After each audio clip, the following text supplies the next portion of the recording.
और ये भी याद रखिए, अगर फजर के 1 मिनट पहले भी औरत अगर हैज में थी और पाक हो गई, 1 मिनट पहले भी, मान लीजिए कि अगर 5:15 पे फजर की अजान हो रही है और 5:14 पर औरत को यह लगा कि मैं पाक हो गई हूं, मेरा हैज आना बंद हो गया, पीरियड आना बंद हो गया मेरा, तो उस दिन का रोजा वो रखेगी, उस दिन का वो रोजा रखेगी और फौरन वो गुस्ल करके फजर की नमाज भी पढ़ेगी। हां, अगर इसका उल्टा हो जाए, अगर फजर की अजान के 1 मिनट के बाद भी अगर औरत को जो है वो हैज आ जाए तो वो उस दिन का रोजा नहीं रखेगी, वो नापाक मानी जाएगी, वो जितने दिन पीरियड में रहेगी वो रोजा नहीं रखेगी। अगर मगरिब की अजान के 1 मिनट पहले भी उसको हैज आ गया तो वो रोजा उसका काउंट नहीं होगा, उस रोजे को वो बाद में पूरा करेगी, वो रोजा उसका पूरा नहीं माना जाएगा। ये मसले हैं, इसकी भी जानकारी हमको कर लेना जरूरी है। शाम का टाइम आया, आपने बीवी आपकी कमरे में आती है, वही बीवी जो आपके लिए सर से पैर तक हलाल है, आपने रोजे की हालत में अपने आप को कंट्रोल किया है, बीवी के करीब नहीं जा रहे, आपको बहुत तेज भूख लगी है, आपके घर में खाने पीने के बहुत सारे आइटम रखे हुए हैं लेकिन आप उन चीजों को नहीं खा रहे, आपको प्यास लगी, आप कोई चीज पी नहीं रहे, ये रोजा हलाल चीजों को आपसे छुड़वा रहा है। खाना हलाल है लेकिन आप खाना नहीं खा रहे, पानी हलाल है लेकिन पानी नहीं पी रहे, बीवी हलाल है लेकिन बीवी के करीब नहीं जा रहे। मेरे प्यारे साथियों, ये रोजा हमें ये सबक दे रहा है, ऐ रोजा रखने वाले, अगर तू अल्लाह के हुक्म पर हलाल चीजों को छोड़ सकता है तो तू हराम को भी छोड़ सकता है, और अगर तू हलाल को छोड़ता है और हराम को नहीं छोड़ता है तो फिर तेरे रोजा रखने का कोई मतलब नहीं है। कुछ लोग क्या करते हैं, दिन भर तो रोजा रखते हैं और मगरिब की जैसे ही अजान होती है, इफ्तार करने के बाद पहले सिगरेट का धुआं निकालते हैं, पहले बीड़ी का धुआं निकालते हैं। अरे अल्लाह के बंदे, अगर तुझे सिगरेट इतनी प्यारी है और बीड़ी इतनी प्यारी है कि तू मगरिब की अजान का वेट कर रहा था, तो इससे तो बेहतर था तू रोजा ही ना रखता, तू रोजा ही ना रखता। तू अल्लाह के लिए हलाल चीजों को छोड़ने को तैयार है तो तू हराम को नहीं छोड़ सकता। मेरे प्यारे साथियों, रमजान हमें चेंज करने के लिए आया है, रमजान हमारे अंदर परिवर्तन लाने के लिए आया है। रमजान ने हमारे सोने का, खाने का, पीने का टाइम चेंज कर दिया है। जो रमजान हमारे खाने पीने सोने का टाइम चेंज कर सकता है, वो रमजान हमारी बुरी आदतों को भी चेंज कर सकता है। वो बीड़ी पीने वालों, वो सिगरेट पीने वालों, वो शराब पीने वालों, मोबाइल पर गंदी चीजें देखने वालों, वो बेपर्दा रहने वाली लड़कियों, वो गलत ताल्लुकात में फंसने वाले नौजवानों, अगर अपनी गंदी आदतों से पीछा छुड़ाना है तो उसका बेहतरीन मौका है रमजान। रमजान तौबा का महीना है मेरे साथी। तौबा का मतलब क्या होता है? तौबा कहते किसको है अरबी ज़बान में? तौबा का मतलब होता है यू टर्न ले लेना। आप गाड़ी लेके जा रहे हैं, आपको वापस दोबारा उसी रास्ते पर वापस होना है, आप गाड़ी को दोबारा घुमाएंगे, यू टर्न लेंगे, इसको तौबा कहते हैं। इसका मतलब ये हुआ कि जब इंसान सही रास्ते से भटक जाए तो वो तौबा करे ताकि दोबारा सही रास्ते पर आ जाए। मेरे प्यारे साथियों, अगर आपको तौबा करना है, अल्लाह के रास्ते पे वापस आना है, तो रमजान उसके लिए बेहतरीन मौका है। अल्लाह से सच्ची तौबा कीजिए मेरे साथियों। 4 दिन की जिंदगी है, हम नहीं जानते पूरा रमजान भी हमको नसीब होगा कि नहीं होगा, नहीं मालूम, किसी दिन हार्ट अटैक आ जाए, इंतकाल हो जाए, नहीं मालूम किसी दिन बाइक से जा रहे हो कोई एक्सीडेंट हो जाए, बाइक से गिर के हम मर जाएं, नहीं मालूम कार से जा रहे हो कार किसी खाई में चली जाए, अल्लाह को प्यारे हो जाए। हमें तो ये भी नहीं मालूम कि कब मरेंगे, कहां मरेंगे। 5 चीजों का इल्म तो सिर्फ अल्लाह ताला के पास है।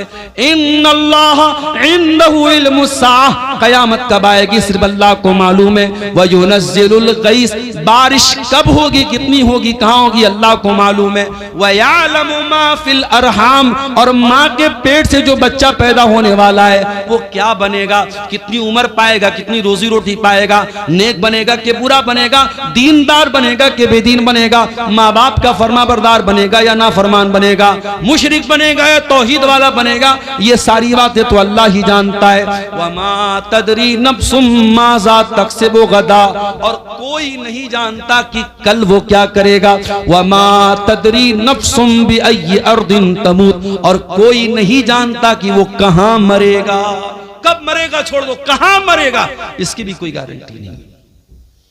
कितने इसी बिहार के लोग हैं, चंदा करने जाते हैं बेंगलोर, चंदा करने जाते हैं कर्नाटक, और वहीं किसी हादसे में इंतकाल हो जाता है। इसी कटिहार में घसिया घाट नाम का एक इलाका है, वहां एक मौलाना कारी अब्दुल बासित नाम के थे, बहुत अच्छे मेरे ताल्लुकात थे, उनके मदरसे में कई बार जलसे में गया। बेचारे तमिलनाडु के इलाके में चंदा करने गए थे, ट्रेन पर चढ़ रहे थे, अचानक ट्रेन से गिर गए और वहीं ऑन द स्पॉट उनका इंतकाल हो गया।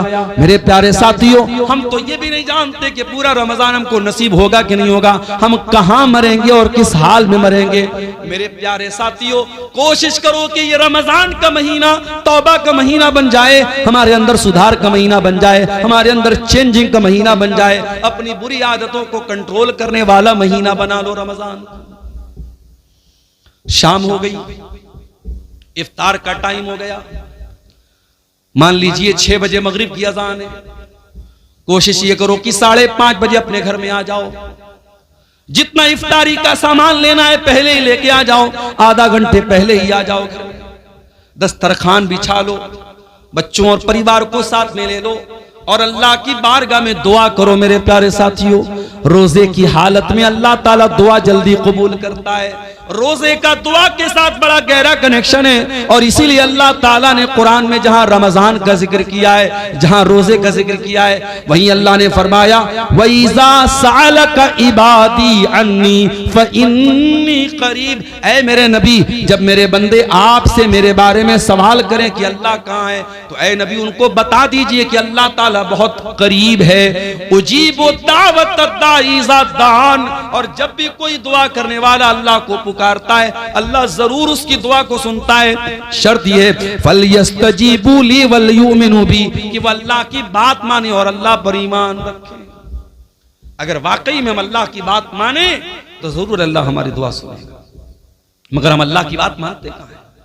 हम तो गुनाहों की दुनिया में लथपथ रहते हैं, हराम कमाई खाते हैं, सूद ब्याज खाते हैं, हराम काम करते और उसके बाद हम कहते हैं अल्लाह हमारी दुआओं को नहीं सुनता।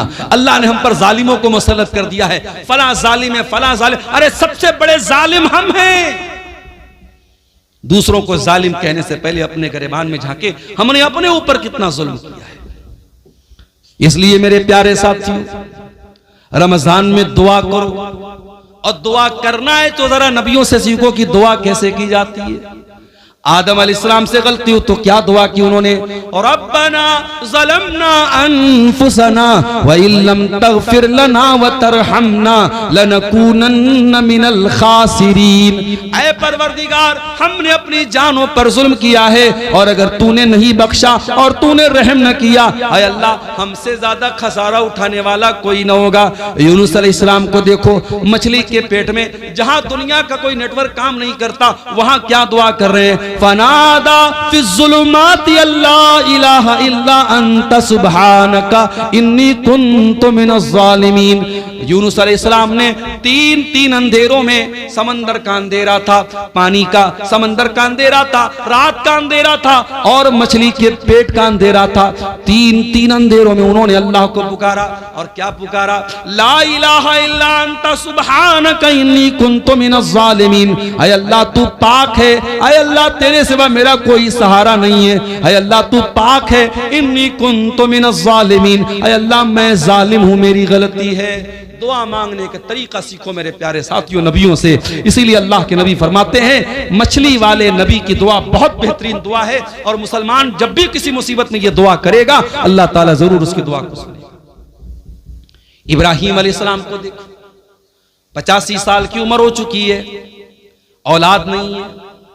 यहां तो 14-15 साल हो जाए और औलाद ना हो तो दुनिया वाले ताना मारने लगते हैं कि इसको तो औलाद नहीं हो रही है, और इंसान भी मायूस हो जाता है। यहाँ 85 साल की उम्र हो चुकी है, इब्राहिम अपने रब से मायूस नहीं है। क्या दुआ करते हैं, रब्बी हबली मिन लदुनका ज़ुर्रियतन तय्यबा इन्नका समीउद दुआ। ऐ अल्लाह तू मुझे पाक औलाद दे दे, ऐ अल्लाह तू दुआओं को सुनने वाला है। रब्बी हबली मिनस सालिहीन, ऐ अल्लाह मुझे नेक बेटा अता फरमा। अय्यूब अलैहिस्सलाम को देखो, बीमार है, पूरे बदन में जख्म है, पूरे बदन से खून बह रहा है, पूरे बदन में परेशानी है। और अय्यूब अलैहिस्सलाम दुआ कर रहे हैं, व अय्यूबा इज़ नादा रब्बहू अन्नी मस्सनियद्दुर्रु व अंत अरहमुर राहिमीन। कहते अय अल्लाह मुझे ये बीमारी पहुंची है, अय अल्लाह मुझे ये तकलीफ पहुंची है, और अय अल्लाह सबसे बड़ा रहम करने वाला तू है, अगर तूने रहम न किया तो तेरा बंदा कहां जाएगा। मेरे प्यारे साथियों, रमजान को दुआ का महीना बना लो, खूब दुआएं करो, इफ्तार के टाइम दुआ करो, सहरी के टाइम दुआ करो, तरावी के बाद बैठ के दुआ करो, रात के सन्नाटे में दुआ करो, दिन के उजाले में दुआ करो। रमजान का दुआ के साथ बड़ा गहरा कनेक्शन है, बहुत गहरा ताल्लुक है। और हो सके एक किताब बता रहा हूं, मोबाइल पर भी वो किताब मिल जाएगी आपको, प्ले स्टोर में भी मिल जाएगी। किताब का नाम नोट कर लो, हिस्नुल मुस्लिम, अरब के एक आलिम की किताब है, बहुत अच्छी किताब है दुआओं की। छोटी छोटी दुआएं जो नबी की दुआएं हैं, नबी की सिखाई गई दुआओं को पढ़ा करो। नबी के अल्फाज में बड़ी बरकत है, नबी के अल्फाज बड़े जामे होते थे। अगर वो नहीं पढ़ सकते, अगर पढ़े लिखे नहीं हो, तो अपनी भाषा में, अपनी जबान में, तुम शेरशाबादी लैंग्वेज में, तुम बंगला जुबान में भी अल्लाह से दुआएं कर सकते हो। अल्लाह ताला हर जबान को समझता है, वो दिल की भाषाओं को जानता है, वो दिल की जबान को जानता है। हम जबान से कहें या न कहें, हमारा दिल जब तड़पता है, हमारा दिल जब रोता है, हमारे दिल की सदाओं को भी अल्लाह ताला सुन लेता है। और आगे बढ़िए मेरे भाई, इफ्तार का टाइम हो गया। आप इफ्तार करते हैं, बिस्मिल्लाह पढ़ के आपने खजूर मुंह में डाली, खजूर मुंह में डाली, पानी आपने पिया, और पानी जैसे ही आपके हलक के अंदर गया, आपने दुआ पढ़ी, ज़हबज़ ज़मऊ वबतल्लतिल उरूक़ु वसबतल अज्रु इंशाअल्लाह। ऐ अल्लाह तेरे हुक्म से मैंने रोजा पूरा कर लिया, ऐ अल्लाह मेरी प्यास खत्म हो गई, ऐ अल्लाह मेरी रगें तर हो गई, और ऐ अल्लाह अगर तूने चाहा तो मुझे सवाब भी मेरे रोजे का मिल जाएगा। ये बड़ी प्यारी दुआ है, इफ्तार के टाइम यही दुआ पढ़ा करो मेरे प्यारे साथियों। और वो दुआ भी आप पढ़ सकते हैं, अल्लाहुम्मा लका सुमतु अला रिज़्क़िका अफ़्तरतु, ऐ अल्लाह मैंने तेरे लिए रोजा रखा और तेरे ही दिए हुए रिस्क पर मैंने इफ्तार किया। और ये भी मसला याद रखो, इफ्तार में जल्दी करने का हुक्म है। अगर घड़ी में 6 बज चुका है और आपकी जंतरी में 6 बजे इफ्तार का टाइम है, तो जानबूझ करके 6:02 पर भी इफ्तार करना ठीक नहीं है।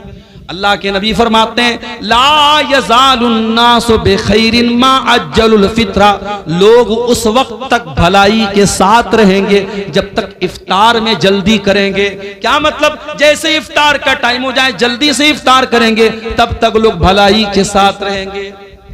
बात समझ में नहीं आई? मौलाना साहब, एक आदमी 6 बजे इफ्तार कर रहा है, एक आदमी 6:05 पर इफ्तार कर रहा है, वो 5 मिनट ज्यादा रोजा रख रहा है, उसको तो और ज्यादा सवाब मिलना चाहिए। और आप अल्लाह के नबी की हदीस पढ़ रहे हैं कि जो लोग इफ्तार में जल्दी करेंगे वो भलाई के साथ रहेंगे। पता ये चला कि शरीयत हमारी लॉजिक से नहीं चलती है, शरीयत हमारे दिमाग से नहीं चलती है, शरीयत अल्लाह ताला के और उसके रसूल के हुक्म से चलती है। अगर अल्लाह का हुक्म यही है और रसूल का हुक्म यही है कि इफ्तार में जल्दी किया जाए, तो इफ्तार में देर करना ठीक नहीं है। ये मोजा मैंने पहना है, कपड़े का मोजा हो चाहे चमड़े का मोजा हो, आपको मालूम है अगर हमने वजू करके पहना है तो मसा कर सकते हैं मोजे के ऊपर। कभी आपने गौर किया, मोजे का जो नीचे का हिस्सा होता है वो ही ज्यादा गंदा होता है, लेकिन जब हम वजू करते हैं तो मोजे के ऊपर के हिस्से पर मसा करते हैं, हम नीचे के हिस्से पर मसा नहीं करते हैं। पता ये चला कि दीन अकल और राय का नाम नहीं है, दीन तो अल्लाह और उसके रसूल के हुक्म का नाम है। इसीलिए इफ्तार में जल्दी करने का हुक्म दिया गया है। और ये भी नोट कर लो मेरे भाई, आज जैसे ही रमजान का महीना आता है, मर्दों की डिमांड क्या होती है? 20 तरीके का आइटम बनाया जाए। हो सकता है कि आपके शेरशाबादी समाज में शायद उतनी वैरायटी ना होती हो, लेकिन आप अगर बनारस चले जाएं, आप लखनऊ चले जाएं, आप हैदराबाद चले जाएं, आप मुंबई चले जाएं, तो इफ्तार के दस्तरखान पे आपको 20 तरीके के आइटम मिलेंगे। मुझे उससे कोई एतराज नहीं।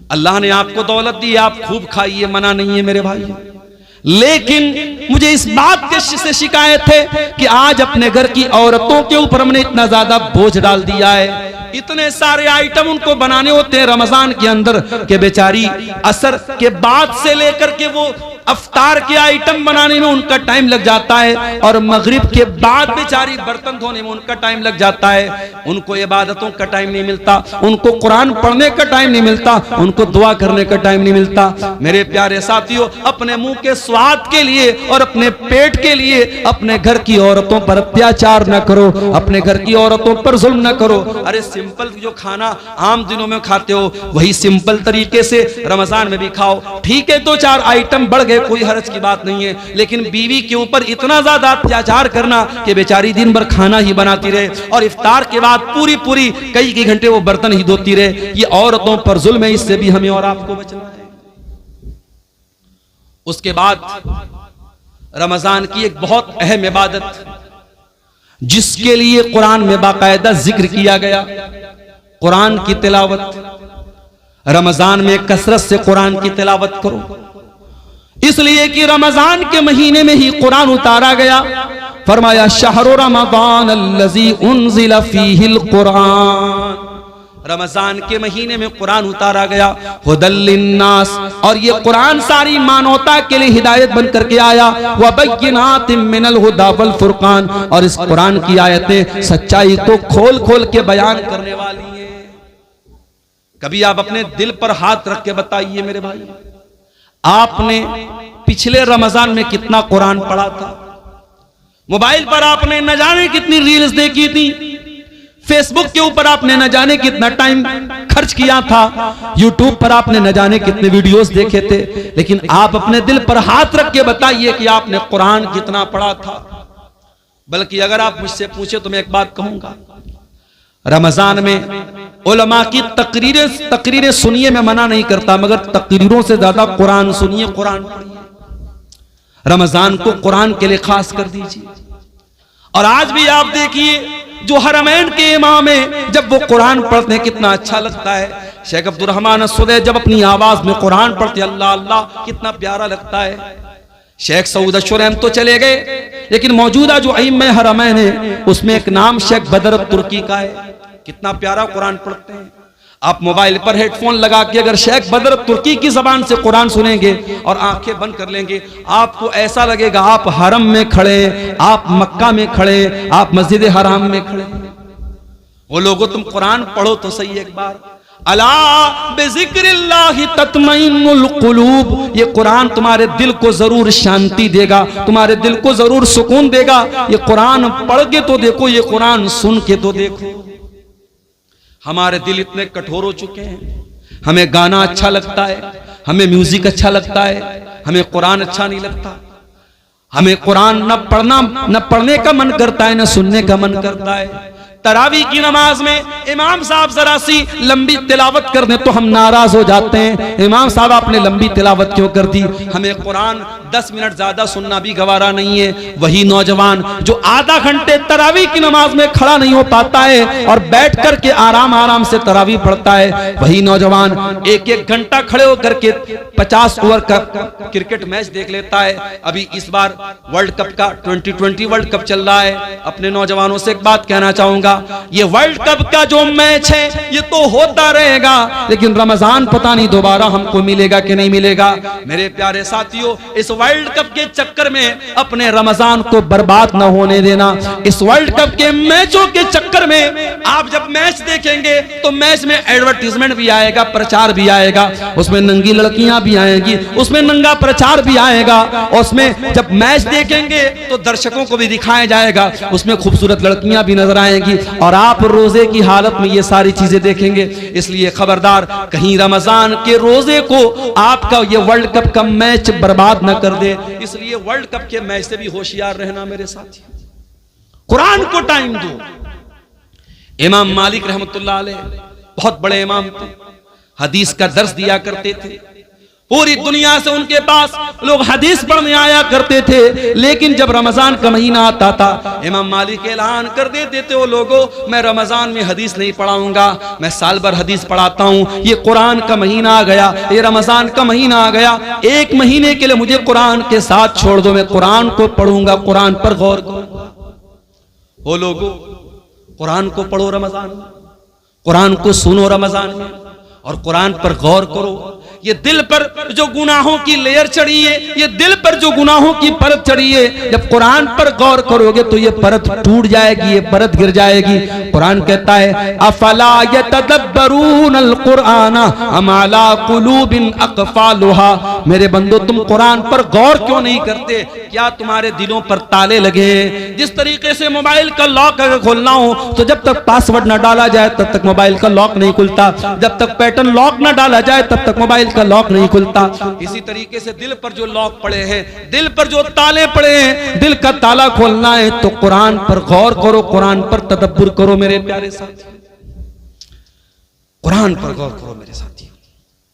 अल्लाह के नबी जिनके ऊपर कुरान उतरा था, अल्लाह के नबी कभी कभी दूसरे के मुंह से कुरान सुना भी करते थे। एक मर्तबा आपने अब्दुल्ला बिन मसूद से फरमाया, अय अब्दुल्ला इक़रा अलैयल कुरान, अय अब्दुल्ला मुझे कुरान पढ़ के सुनाओ। अब्दुल्ला बिन मसूद ने फरमाया, अय अल्लाह के नबी मैं आपको कुरान कैसे पढ़ के सुनाऊं, ये कुरान तो आप ही के ऊपर उतरा है। आपने फरमाया, अय अब्दुल्ला मैं दूसरे के मुंह से सुनना चाहता हूं, आज तुम्हारे मुंह से सुनना चाहता हूं, तो मुझे कुरान पढ़ के सुनाओ। अब्दुल्ला बिन मसूद कुरान पढ़ने लगे और सूरह निसा की तिलावत करने लगे, सूरह निसा पढ़ने लगे और अल्लाह के नबी गौर से सुनने लगे।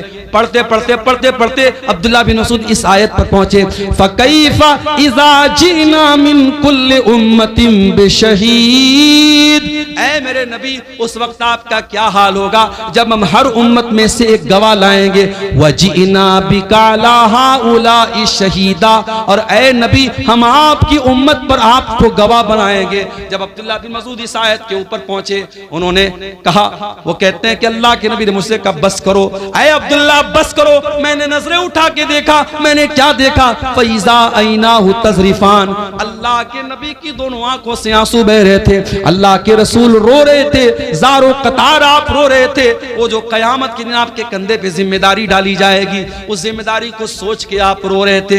ओ मुसलमानों, तुम्हारे नबी तो अपनी जिम्मेदारी का ख्याल करके रो रहे हैं, तुम्हें अपनी जिम्मेदारी का ख्याल कब आएगा? आज ये कौम कहां जा रही है, इस कौम का नौजवान कहां जा रहा है? आज इस कौम की लड़कियां मुर्तद हो रही हैं, इस कौम का नौजवान नशे में धुत है, इस कौम की लड़कियां बेपर्दा हो रही हैं, इस कौम का एक बड़ा तबका हराम कमाई खा रहा है। वो लोगों तुम्हें कोई चिंता नहीं है, तुम्हारे दिमाग में कोई टेंशन नहीं है। तुम्हारे नबी तो यही टेंशन लेके दुनिया से चले गए। तुम्हारे नबी को तो एक ही टेंशन थी, फलअल्लका बाखिउन नफ्सका अला आतारिहिम इल्लम युमिनु बिहाज़ल हदीस असफा। ऐ मेरे नबी आपको इतनी टेंशन है, आपको इतनी चिंता है लोगों के ईमान लाने की, कहीं इस टेंशन में आप जान न दे दे। आपके नबी को तो इतनी टेंशन थी, मगर आपको कोई टेंशन नहीं है। अल्लाह के प्यारे नबी उस जिम्मेदारी का एहसास करके रोने लगे, कुरान सुन करके रोने लगे। मेरे साथ कुरान सुनो तो सही अच्छे कारी की आवाज में, खास तौर से जो अफ्रीकन कारी होते हैं। उसमें एक कारी है, कभी यूट्यूब पर सर्च मारिएगा, सूफी अब्दुल रशीद नाम है उनका, ये शायद उधर अफ्रीका वगैरह कहीं के हैं। आवाज बिल्कुल नॉर्मल है, लेकिन जब कुरान पढ़ते हैं दिल में जाके लगता है मेरे साथी, बड़ा प्यारा कुरान पढ़ते। सूफी अब्दुल रशीद नाम है, अच्छे कारी की आवाज में आप कुरान सुनिए, आप ये गाने बजाने भूल जाएंगे। दिल पर जो असर पड़ेगा मेरे साथियों, अब मैं बयान नहीं कर सकता उसको। रमजान को कुरान का महीना बनाइए मेरे साथियों, और आगे बढ़िए। एक और काम अल्लाह के नबी करते थे रमजान में। अब्दुल्ला बिन अब्बास कहते हैं अल्लाह के नबी रमजान में बहुत ज्यादा सखावत किया करते थे, अल्लाह की राह में दान दिया करते थे।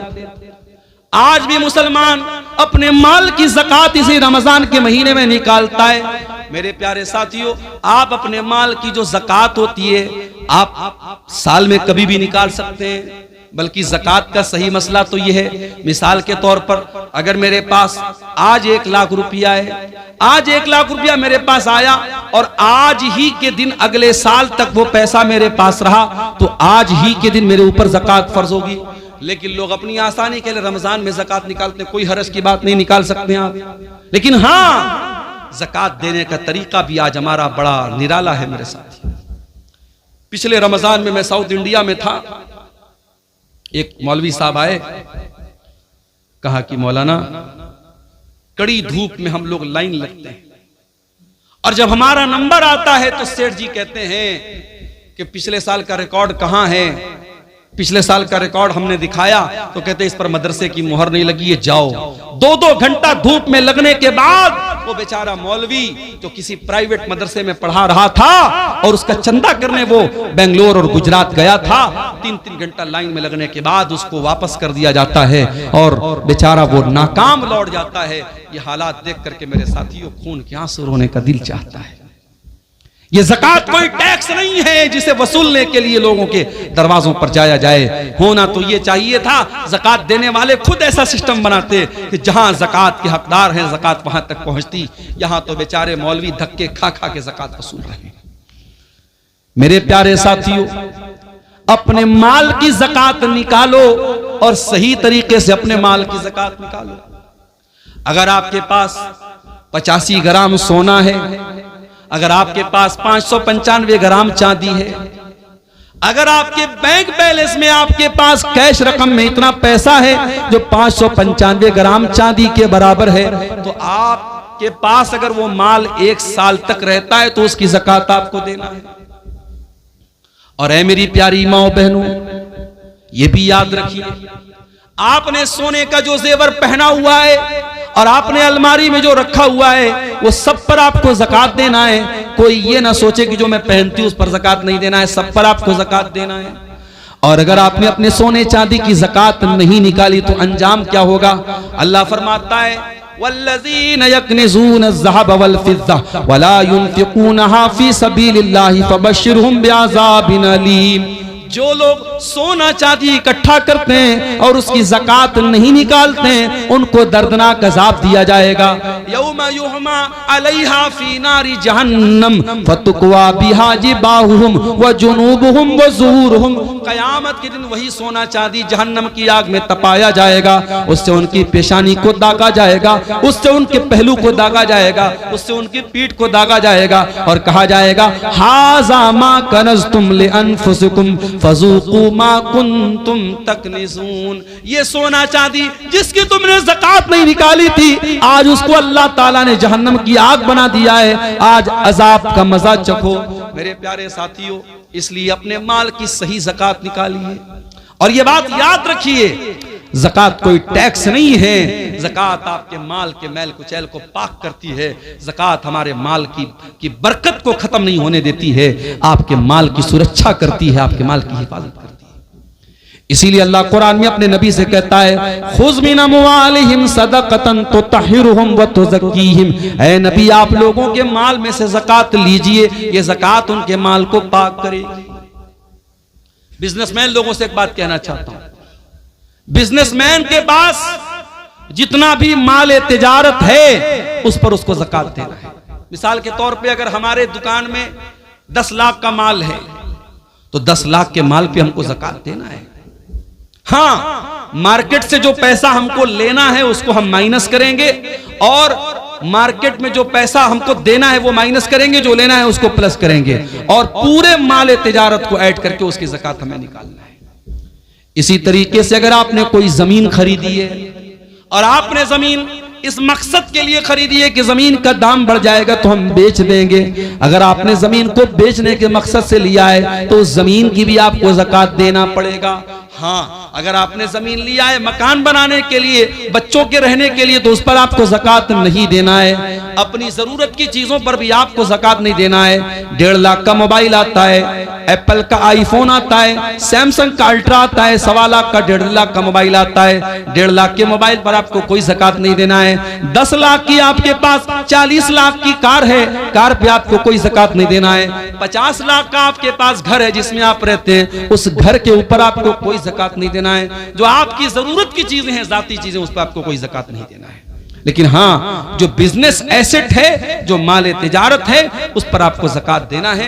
और कोशिश कीजिए कि अपने माल की पूरी पूरी ज़कात रमजान में निकाल दीजिए। और घर की औरतों को भी कुछ पैसा दे दीजिए कि कोई मांगने वाली आए, कोई जरूरतमंद आए तो घर की औरतें भी कुछ अल्लाह की राह में सबका खैरात करें। ये माहौल मेरे प्यारे साथियों रमजान में अपने घरों का हमें बनाना चाहिए। अल्लाह के नबी सल्लल्लाहु अलैहि वसल्लम की बीवियों से कुरान कहता है कि ऐ नबी की बीवियों, अक़िमनस सलात व आतीनस ज़कात, तुम नमाज कायम किया करो, तुम ज़कात अदा किया करो। इसका मतलब कि औरत को भी ज़कात अपने माल की देना चाहिए। अगर औरत के पास अपना जेवर है, औरतों को जो मायके से मिलता है जेवर, वो औरत का अपना जेवर होता है। अगर शौहर ज़कात निकाल दे तो अच्छी बात है, अगर शौहर ज़कात नहीं निकालता है तो बीवी को खुद उसकी ज़कात निकालनी पड़ेगी। अगर अपना जेवर बेच के भी निकालना पड़े तो देना पड़ेगा।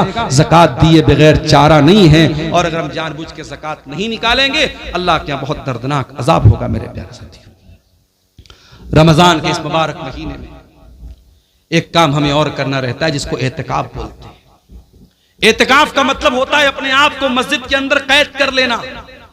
रमजान के आखिरी अशरे में 10 दिन तक इंसान एतिकाफ करता है। नबी की सुन्नत है, मगर ये मसला याद रखो, औरतें भी अगर एतिकाफ करेंगी तो मस्जिद में करेंगी। अगर औरतों के लिए मस्जिद में पर्दे का इंतजाम है, सुरक्षा का इंतजाम है, तो मस्जिद में एतिकाफ करेंगी। और अगर मस्जिद में इंतजाम नहीं है तो औरतों को मायूस होने की जरूरत नहीं है, वो और नेकी के काम करें, उनको एतिकाफ करने की जरूरत नहीं है। एतिकाफ अगर होगा तो मस्जिद में होगा, इसलिए कि अल्लाह के नबी से कहीं और एतिकाफ करने का सबूत नहीं मिलता है।